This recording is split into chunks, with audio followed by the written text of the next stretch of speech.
Il y a tellement d'infos que je m'y perds. Je trouve que c'est difficile d'y voir clair quand même. Souvent, je trouve que tout est trop superficiel. Je pense qu'il y a trop d'infos et... C'est très angoissant. La première, J'ai besoin de repères. les clés, J'ai envie de comprendre. Arnaud Royson. Bonjour à toutes, bonjour à tous, bienvenue dans Les Clés pour notre 4e et dernier épisode consacré à la migration. Dans ce numéro, on va se poser une question qu'on pose très peu en général. Ce serait quoi l'alternative à la politique de fermeture et de fermeté menée un peu partout en Europe ? Y a-t-il d'autres voies possibles ? Sont-elles crédibles ? Est-il possible de faire exister dans le débat public un autre discours que celui qui considère que la migration est un problème à gérer, un flux à endiguer ? Eh bien, on a 27 minutes pour y voir clair. La première, les clés.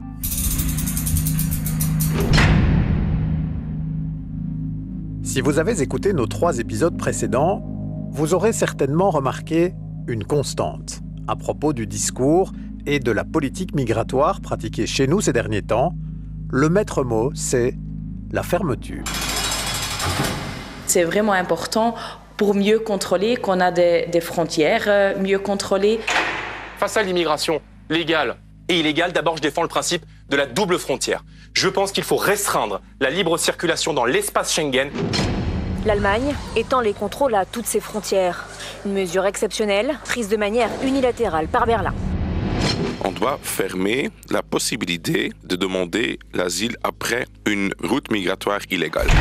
Il faut donner un coup d'arrêt immédiat à un certain nombre de flux et même à tous les flux. Et nous stopperons immédiatement toutes les régularisations massives de sans-papiers. Et dans notre premier épisode sur l'Europe forteresse, le professeur de droit Philippe de Broecker faisait ce constat. Ces 20 dernières années en Europe, on est allé dans les actes, pas seulement dans les mots, vers toujours plus de fermeture. Le pacte sur la migration et l'asile, dont les instruments législatifs ont été adoptés au mois de mai de cette année, est déjà un pas vers des contrôles qui s'effectuent aux frontières. Et alors que le pacte n'est même pas entré en vigueur, des responsables politiques au Parlement européen veulent déjà aller plus loin. Donc il y a incontestablement un durcissement. Et côté belge, dans les négociations pour un gouvernement Arizona, ce qui est sur la table, ce sont des mesures visant à freiner et dissuader l'arrivée de migrants en Belgique, comme nous le précise notre spécialiste de ces questions à la rédaction, Baptiste Tupin. Oui, une politique d'asile et de migration plus sévère, avec d'abord la proposition de réduire le nombre de places d'accueil pour les demandeurs d'asile. Ensuite, il y aurait le durcissement de toute une série de conditions pour accéder au territoire, par exemple, durcissement en matière de regroupement familial, ou encore, on parle pour l'accès à la nationalité, de rendre la procédure plus chère et donc payante en réalité. Avec aussi le retour d'une idée qui avait fait largement polémique à l'époque du gouvernement de Charles Michel, pouvoir procéder à des visites domiciliaires pour expulser des migrants en situation irrégulière. Le principe, c'est de pouvoir aller avec les autorités, les forces de police, sonner chez une personne qui a reçu un ordre de quitter le territoire pour enclencher un processus d'expulsion. Et lorsque cela avait été proposé sous le gouvernement de Charles Michel, il y avait une sécurité qui avait été envisagée, donc l'autorisation d'un juge d'instruction pour permettre cette visite domiciliaire. Ici, cette sécurité serait levée pour autant que cela fasse l'objet d'un accord entre négociateurs. Et puis, il y a aussi ce que la Belgique compte plaider au niveau européen.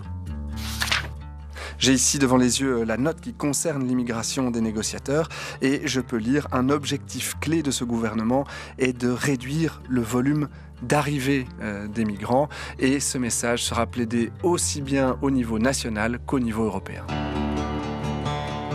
Bref, la Belgique s'inscrit dans un mouvement quasiment général en Europe qui considère aujourd'hui la migration comme un problème à endiguer plutôt que comme une opportunité.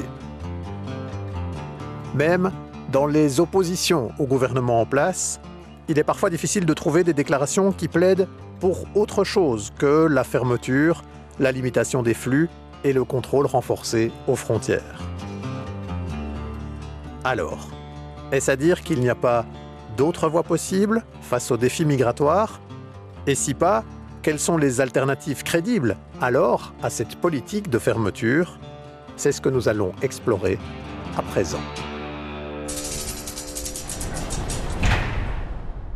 Et avec nous pour cela, il y a notamment Jean-Michel Lafleur. Bonjour. Bonjour. Merci d'être avec nous. Vous êtes directeur de recherche au FNRS, professeur aussi à l'Université de Liège et spécialiste vraiment de cette question des migrations. Alors, première question que j'ai envie de vous poser. En tant que chercheur spécialisé sur ces questions, est-ce qu'il est possible aujourd'hui dans le débat public de parler de la migration autrement que comme un problème ? C'est très difficile, effectivement. La difficulté que nous rencontrons, c'est qu'on doit constater que les politiques publiques sont essentiellement construites autour de stéréotypes, de clichés, et qu'il n'y a pas vraiment de politique publique fondée sur les preuves scientifiques. Donc il y a énormément de travaux sur la question, nous produisons beaucoup. Et je vais donner un exemple, c'est la question de l'appel d'air. C'est ce fameux concept selon lequel si on est généreux, ouvert à l'égard des migrants, plus de migrants vont arriver. Ce principe, il guide à peu près toutes les politiques migratoires adoptées en Belgique et bien évidemment en Europe. Et aujourd'hui, il n'y a pas de preuves scientifiques qui démontrent cet appel d'air. Je vais vous donner un exemple. Avec mon collègue Abdeslam Marfouk de l'Université de Liège, nous avons fait une enquête auprès d'un panel représentatif de la population algérienne et nous avons testé avec eux une série de messages sur la générosité des systèmes de protection sociale, par exemple, européens. Eh bien, on constate que ces messages n'ont absolument aucune influence sur les décisions migratoires ou sur les volontés de migrer. C'est évidemment bien d'autres facteurs liés à des opportunités, liés à des réseaux familiaux, à des histoires personnelles qui motivent les migrations. La décision migratoire est bien plus complexe que l'espoir de recevoir une prestation sociale, par exemple. Donc ça veut dire, parce que c'est vrai que c'est un fil conducteur de la politique des derniers gouvernements, pas seulement du gouvernement précédent, de dire il faut absolument qu'on envoie le message que la Belgique n'est pas accueillante parce que sinon, il y en a qui vont choisir de venir en Belgique et on va devoir gérer un flux plus important. Ça n'est pas démontré scientifiquement. Absolument, j'irai même plus loin. Lorsque l'on paye des campagnes d'information à l'étranger qui sont coûteuses pour décourager la migration, c'est du gaspillage d'argent public. Alors, qu'est-ce qu'il faudrait faire exister comme autre récit? Qu'est-ce qu'il faudrait mettre en avant, selon vous, Jean-Michel Lafleur, dans le débat public pour changer un petit peu ce regard? Parce que ce regard que l'on entend au niveau politique, il est aussi le reflet d'une opinion publique où quand on voit les sondages, le soir on avait fait un encore il y a quelques mois, on voit que 60% des Belges trouvent que la Belgique en fait trop pour les demandeurs d'asile, qu'il ne faudrait pas ouvrir de nouvelles places. Donc il n'y a pas que ce que disent les politiques, il y a aussi ce qui vit comme opinion dans l'opinion publique. Comment est-ce qu'on fait alors exister d'autres choses et notamment des constats scientifiques sur lesquels vous travaillez? Si vous permettez, je serai d'abord un peu plus nuancé sur l'opinion publique parce que c'est important. Il n'y a pas de majorité en Belgique pour une fermeture totale des frontières. Ce qu'il y a, c'est un souhait d'un certain niveau de contrôle et un niveau de contrôle renforcé à l'égard de certains types de migrants. Par exemple, il y a une majorité de Belges qui sont favorables à la migration de citoyens européens. Mais c'est bien certains types de migrants, et là on touche à des questions souvent ethniques et raciales, à l'égard desquelles les Belges effectivement en souhaitent moins. Mais il n'y a jamais de souhait, il n'y a pas une majorité totale en Belgique pour une fermeture des frontières. Donc ça c'est très important. Qu'est-ce qu'il faut faire en termes de discours, me semble-t-il? C'est sortir de cette course à l'échalote avec l'extrême droite, bien entendu, parce que c'est un discours, évidemment, c'est une approche intenable. Ça va nous conduire progressivement à accepter des transgressions majeures de l'état de droit, des transgressions majeures des droits de l'homme.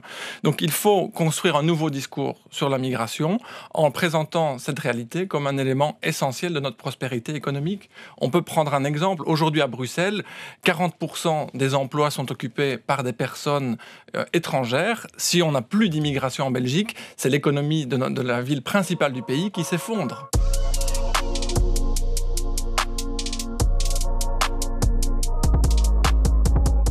Sotia Tango est aussi avec nous. Vous êtes la directrice du CIRE. Bonjour. Bonjour. Le CIRE, Coordination Initiative pour Réfugiés et Étrangers.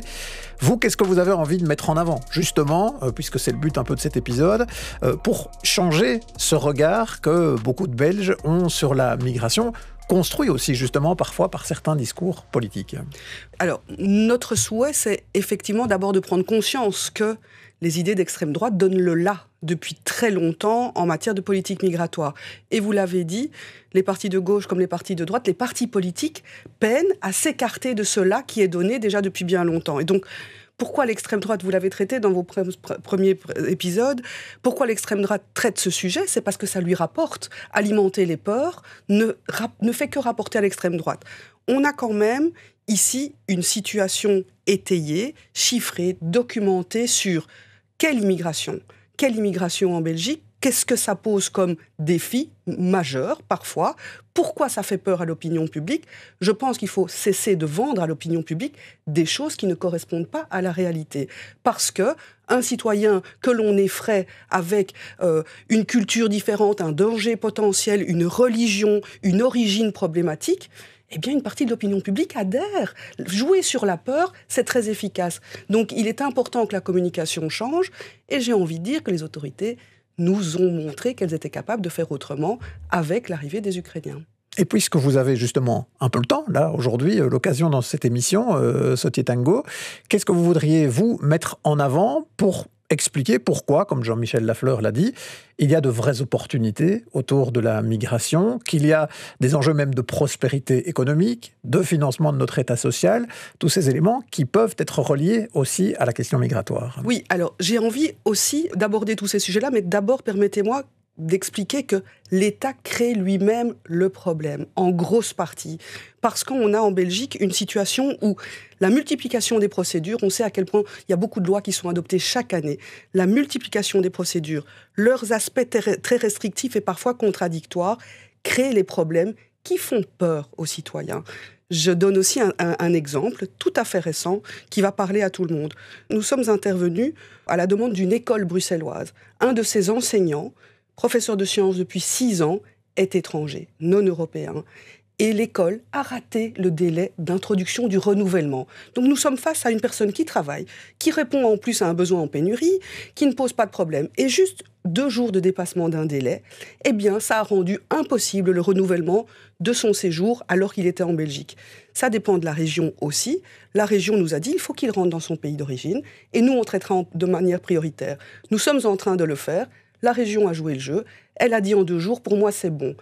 Mais quel sens ça a ? Quel sens a une procédure qui impose à une personne qui est économiquement indépendante, qui ne pose aucun problème, de faire un aller-retour dans son pays d'origine? En fait, on parlait de l'opinion publique, les sondages montrent que les citoyens, de manière très majoritaire, n'ont aucun problème avec un travailleur étranger qui est indépendant économiquement. Il faut peut-être que ce soit ça qui guide les politiques migratoires en Belgique. Jean-Michel Lafleur, là-dessus, ce qui est assez intéressant, c'est qu'on a en Belgique, en 2020, par exemple, une étude de la Banque nationale qui montre que l'immigration, la première et la deuxième génération, et d'ailleurs encore un peu plus la deuxième génération que la première, contribuent à notre économie, contribuent à notre PIB à hauteur de 3,5% sur 5 ans, donc c'est quand même pas rien, qu'il y a des contributions nettes à la sécurité sociale.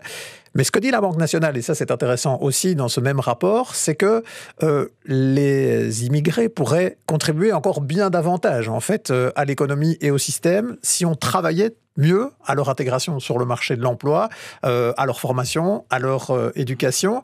Donc là, non seulement ça change un peu le regard qu'on a sur la migration, mais ça renvoie un peu aussi à l'État le message. Au fond, si on était moins dans une politique de fermeture, peut-être que ça pourrait, entre guillemets, rapporter plus. Absolument. Quand même, il y a pas mal de recherches qui montrent depuis longtemps quand même qu'on peut faire mieux en termes de participation des étrangers au marché du travail. On sait qu'il y a des besoins en termes de cours de langue notamment, même si ce n'est pas nécessairement l'élément fondamental pour accéder à l'emploi. On a un manque de flexibilité sur les programmes de travail et de formation en même temps, les collaborations entre les entreprises et les établissements d'enseignement. Il y a des modèles qui fonctionnent très bien, comme en Suisse par exemple.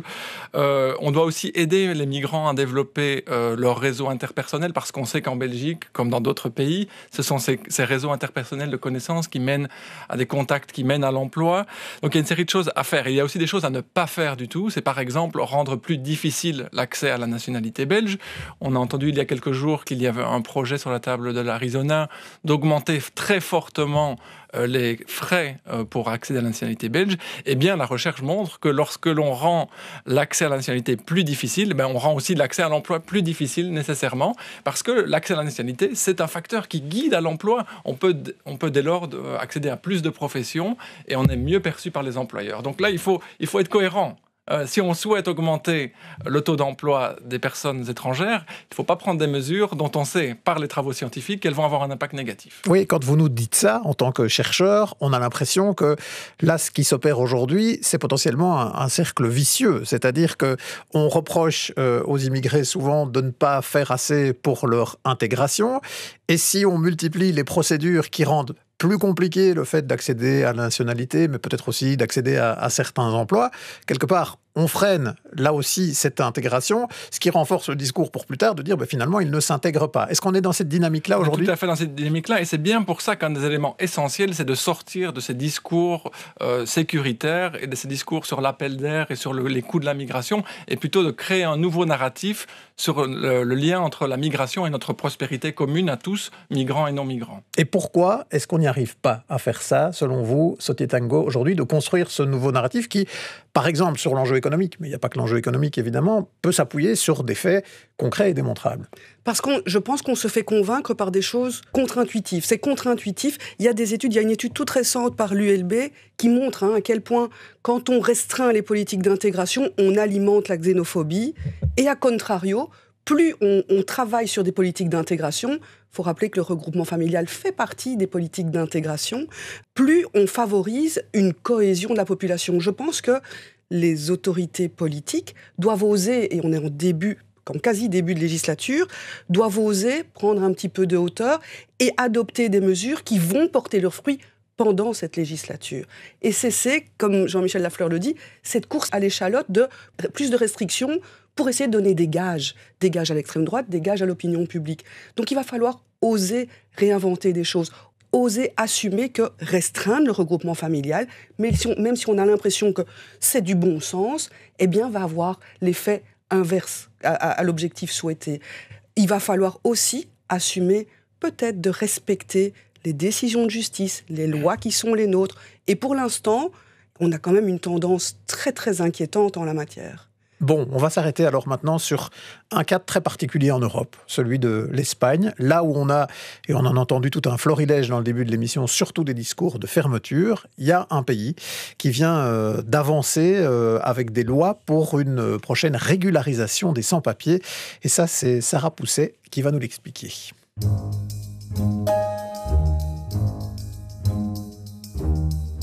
L'Espagne prend le contre-pied et mise sur les travailleurs immigrés pour assurer son avenir économique. Le pays est en effet confronté à un grave problème démographique. Un Espagnol sur 5 a plus de 64 ans et cela pourrait grimper jusqu'à 1 sur 3 dans 40 ans. A l'inverse, le taux de natalité est très faible. Les jeunes générations peinent donc à renouveler la population et à financer le système des retraites. Pedro Sánchez, le Premier ministre espagnol.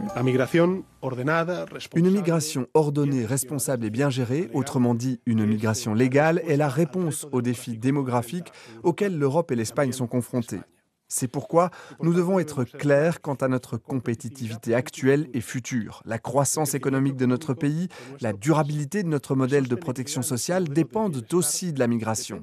Tout comme notre crédibilité face au reste du monde dépend de la manière dont nous gérons la politique migratoire. Selon les prévisions, l'Espagne aurait besoin de 250 000 travailleurs supplémentaires par an pour faire face au vieillissement de la population. Le Parlement a donc approuvé fin novembre une nouvelle réforme qui ouvre la voie à une large régularisation des sans-papiers. 900 000 personnes pourraient être régularisées d'ici 3 ans.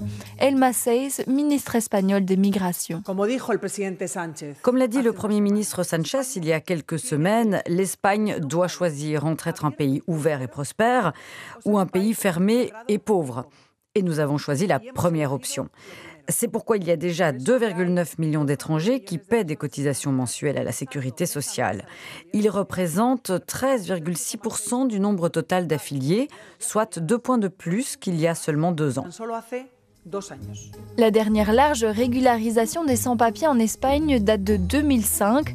Il faut savoir aussi que cette réforme s'inscrit dans un contexte particulier. Le pays doit faire face à une augmentation importante de la migration illégale. Entre janvier et septembre, près de 30 000 personnes ont débarqué aux îles Canaries. C'est 2 fois plus que l'année précédente.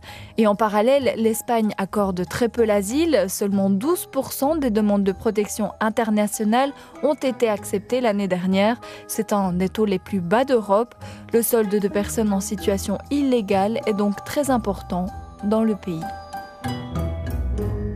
Voilà. Une politique à contre-courant, on va le dire comme ça, du reste de l'Union européenne. On a entendu Jean-Michel Lafleur parler de potentiellement 900 000 personnes en 3 ans, donc ce n'est pas rien. On a entendu aussi Pedro Sánchez, le Premier ministre espagnol, parler de ce qu'il voulait, c'est-à-dire une immigration ordonnée, responsable et bien gérée. Alors je voudrais qu'on s'arrête quand même là-dessus, parce que j'ai l'impression qu'en Belgique, on pourrait aussi entendre à un moment donné, du côté de la population, que peut-être il faut accueillir un peu plus, qu'il faut rouvrir un petit peu notre politique migratoire. Pas chez tout le monde, mais certains, à mon avis, peuvent entendre ça. Mais à condition qu'on garde une forme de maîtrise, que ce soit construit, qu'on pense aussi à l'intégration, pour ne pas avoir des quartiers ghettos où on a l'impression que quelque part, la mixité de la population, la mixité sociale ne se construit pas. Est-ce que ça, c'est pensable ? Parce qu'il y a un flux qui est là, il y a plein de pays qui sont fermés. Est-ce qu'on peut ouvrir, mais continuer à garder une forme de maîtrise et de gestion à partir du moment où on décide d'ouvrir un peu plus ? Je pense que c'est possible, mais en travaillant avec l'opinion publique. Et pour ce faire, comme l'a dit Société Go, il faut d'abord arrêter d'organiser nous-mêmes le chaos migratoire. Donc il faut arrêter des politiques qui mettent des gens à la rue et qui renforcent cette impression qu'on n'a plus le contrôle de nos frontières. C'est un élément indispensable et primordial avant de commencer. Ensuite, mettre en place une série de mesures pour sélectionner éventuellement certains profils de migrants qui sont particulièrement pertinents pour notre marché du travail, c'est envisageable. Mais là, à nouveau, je regrette, il semble qu'on aille dans la mauvaise direction, puisque la communauté française nous annonce qu'elle va augmenter le Minerval pour les étudiants non européens. Nous avons là un moyen d'attirer vers la Belgique des étudiants et des travailleurs hautement qualifiés, et nous allons nous en priver en augmentant ces frais et en décourageant la migration de personnes pour des causes d'études en Belgique. Donc, c'est possible, mais à nouveau, on se rend compte qu'il faut vraiment changer de programme. Il faut vraiment changer la façon dont on aborde cette question migratoire. Et comme je le disais, vraiment lier la question de la migration à la question de notre prospérité commune. Est-ce qu'il y a des idées concrètes, vous, Société Go, par exemple, que vous pourriez mettre sur la table pour dire on envoie un signal qui n'est plus un signal de fermeture, mais en même temps de garantir à la population qui, visiblement, est parfois inquiète sur ces sujets-là, que ça reste dans une logique gérée, maîtrisée, parce que j'ai l'impression que parfois, derrière le vote pour l'extrême droite, il y a cette idée de dire on veut reprendre prise sur le réel, on a l'impression parfois de subir au niveau économique, mais aussi au niveau de la migration, des choses qui ne nous conviennent pas et qu'on n'a plus de prise. Donc cet enjeu d'avoir prise sur le réel, c'est important. Comment est-ce qu'on gère à la fois plus d'ouverture et garder la maîtrise ? Eh bien, l'Espagne nous montre un exemple intéressant et dont la Belgique devrait s'inspirer probablement. C'est un exemple de migration circulaire. L'Espagne a construit un programme de migration circulaire avec le Sénégal, par exemple, en mettant des objectifs chiffrés de catégories de personnes en migration. Et donc, il y a des objectifs chiffrés qui visent des étudiants. L'Espagne fixe un quota d'étudiants, un nombre de personnes travailleurs hautement qualifiés, des travailleurs pas hautement qualifiés aussi, et assortit ces chiffres, ces objectifs de personnes d'une durée de séjour éventuellement renouvelable, ce qui permet une circulation des personnes, ce qui permet un suivi, une prévisibilité, un suivi, une réponse à des besoins économiques, mais aussi une réponse à des besoins de formation et de développement des pays en question. Et donc, on peut imaginer que la Belgique examine les possibilités avec des États un petit peu clés. Par exemple, la Turquie, le Maroc et la RDC. En Belgique, on sait à quel point il y a une immigration issue de ces 3 pays-là. Pourquoi ne pas envisager de faire les choses différemment et de nouveau d'asseoir, d'ancrer comme principe fondateur qu'un travailleur étranger qui est indépendant économiquement ne doit plus faire ses preuves. Dès lors qu'il devient dépendant économiquement des pouvoirs publics, on peut regarder la situation. Mais ne mettons pas des bâtons dans les roues à l'exercice d'une activité, que ce soit de salarié ou d'entrepreneur, quand c'est rentable, que ça ne pose de problème à personne, il n'y a aucun sens. Donc je pense que mettre ce principe-là au cœur de la migration économique et ouvrir les canaux de migration, c'est essentiel. Mais en asile, par exemple, on vient de voir un pacte asile-immigration être adopté et déjà ne pas suffire à certains. Il y a une solution très simple, que les États se refusent, et la Belgique se refuse à mettre en œuvre. C'est pourquoi ne pas créer un visa asile. Un visa, c'est ce qui existe déjà dans la législation aujourd'hui. Les personnes introduiraient une demande de visa auprès de l'ambassade, ne s'exposeraient pas à des traversées de la mer ou du désert. La Belgique garderait la main, les personnes ne s'exposeraient pas à se mettre dans des réseaux de passeurs. Pourquoi on ne teste pas ces systèmes qui paraissent si simples ? Très brièvement, on peut le tester tout seul, parce que si les autres Européens ne le font pas, est-ce qu'il n'y a pas un risque que la Belgique se retrouve face à un afflux de demandes très très important, parce qu'elle serait la seule à le faire ? Face à un appel d'air, non, puisque on sait que ça n'existe pas. Et ici, oui, la Belgique, en fait, c'est dans les visas humanitaires. Chaque État a sa prérogative nationale pour construire les choses. Jean-Michel Lafleur, je reviens avec cette question de l'appel d'air, parce qu'on sait que c'est très régulièrement mobilisé dans le débat en Belgique. Ce que fait l'Espagne là, ça ne va pas envoyer le signal à toute une série de candidats à la migration à choisir en Europe, allons plutôt en Espagne, puisque visiblement, là, il y a une chance qu'un jour, on soit régularisé. À nouveau, les décisions migratoires ne se prennent pas de cette manière.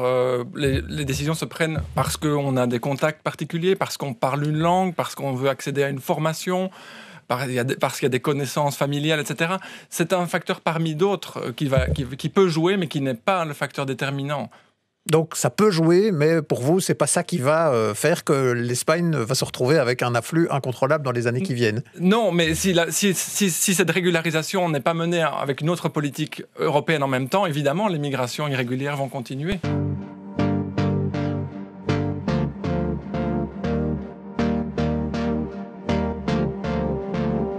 Eh bien, on voit que faire exister un autre récit sur la migration est un fameux défi, malgré le fait qu'il y a toute une série d'études scientifiques fouillées qui démontent certains prérequis de l'action politique actuelle, dont cette notion de l'appel d'air.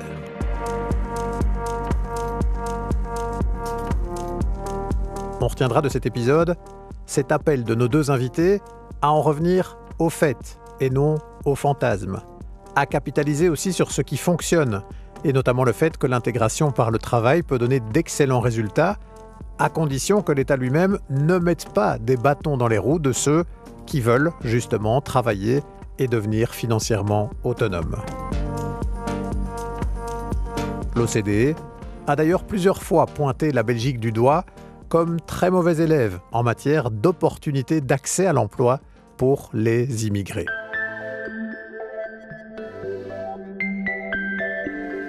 Cet épisode, il venait conclure une série en 4 épisodes que l'on vous a proposés dans les clés sur la migration, où l'on a essayé d'objectiver les chiffres, de comprendre certains choix politiques, d'expliquer aussi pourquoi l'extrême droite donne le ton en la matière ces dernières années. Tout cela est à retrouver sur Ovio ainsi que sur toutes vos plateformes de téléchargement. À la réalisation sonore de cet épisode, il y avait Laurent Nélissen, à la préparation Sarah Pousset et Arnaud Reussen. Merci de votre fidélité aux clés et si vous souhaitez nous écrire une adresse, lesclés au pluriel sans accent et en un mot, @rtbf.be.